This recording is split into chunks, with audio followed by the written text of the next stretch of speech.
In the heart of the Middle East, a conflict brews that has spanned over a century, the Israeli-Palestinian conflict. Tracing its origins back to the end of the 19th century, this conflict was born from a clash of national identities and a struggle over land. As the world emerged from the shadow of World War II, the United Nations adopted Resolution 181 in 1947. Known as the Partition Plan, this resolution sought to carve up the British Mandate of Palestine into independent Arab and Jewish states. The stage was set for a new chapter in the history of this ancient land. May 14, 1948, marked a watershed moment in this unfolding narrative. On this day, the State of Israel was declared, a beacon of hope for Jewish people around the world. Yet this jubilation was not shared by all. The creation of Israel ignited the first of many Arab-Israeli wars, a conflict that would displace approximately 750,000 Palestinians.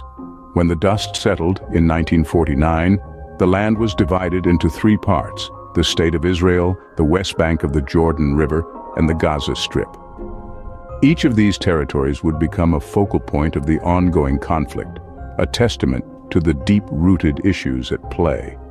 The establishment of Israel and the displacement of Palestinians laid the groundwork for years of tension and conflict. From the olive groves of the West Bank to the bustling streets of Gaza, the ripple effects of these historic events were felt deeply. The division of the land, the displacement of people, and the struggle for statehood. These were the first sparks in a tinderbox that would ignite one of the most enduring and complex conflicts of modern history.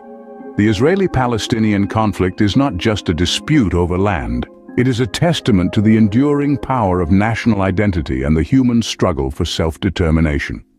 Thus, the stage was set for a conflict that would echo through the decades. Tensions in the region flared into open conflict, leading to a series of wars. After the 1949 Arab-Israeli War, the region saw a period of relative calm until the Suez Crisis in 1956. This crisis saw Israel invade the Sinai Peninsula, leading Egypt, Jordan, and Syria to sign mutual defense pacts in anticipation of further Israeli aggression. By June 1967, the tensions reached a boiling point. Egyptian President Abdel Gamal Nasser's maneuvers were interpreted by Israel as a prelude to war. In response, Israel launched a preemptive attack on Egyptian and Syrian air forces, igniting what would come to be known as the Six-Day War. In the aftermath, Israel gained control over significant territories: the Sinai Peninsula and Gaza Strip from Egypt, the West Bank and East Jerusalem from Jordan, and the Golan Heights from Syria. Fast forward to 1973, the Yom Kippur War, or the October War, saw Egypt and Syria launch a surprise two-front attack on Israel. Their objective? To regain lost territories. The result was a stalemate with no significant territorial gains for either side.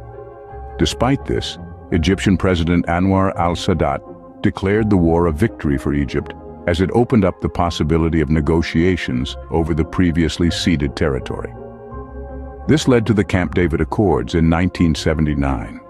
Representatives from Egypt and Israel, under the watchful eye of U.S. President Jimmy Carter, signed a peace treaty that ended the 30-year conflict between Egypt and Israel.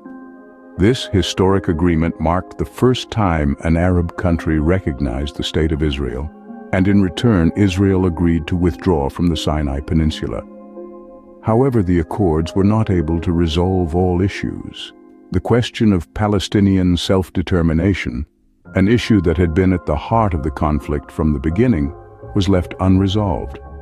The Palestinian territories of the West Bank and Gaza Strip were left in a state of limbo, leading to further tensions and conflicts in the years to come. While the accords brought some measure of peace, it left the question of Palestinian self-governance unresolved. The late 20th century saw the rise of the Intifadas, uprisings that marked a new phase in the conflict. In 1987, the first Intifada erupted, a widespread Palestinian resistance against the Israeli government. This was a significant turning point, which amplified the call for Palestinian self-determination. During this period of violent upheaval, the Oslo I Accords emerged in 1993 as a beacon of hope. The Accords established a framework for Palestinian self-governance in the West Bank and Gaza Strip. It was a groundbreaking move, enabling mutual recognition between the newly formed Palestinian Authority and Israel's government. Then, in 1995, the Oslo II Accords expanded on the foundation laid by the first agreement. These accords called for the complete withdrawal of Israel from 6 cities and approximately 450 towns in the West Bank.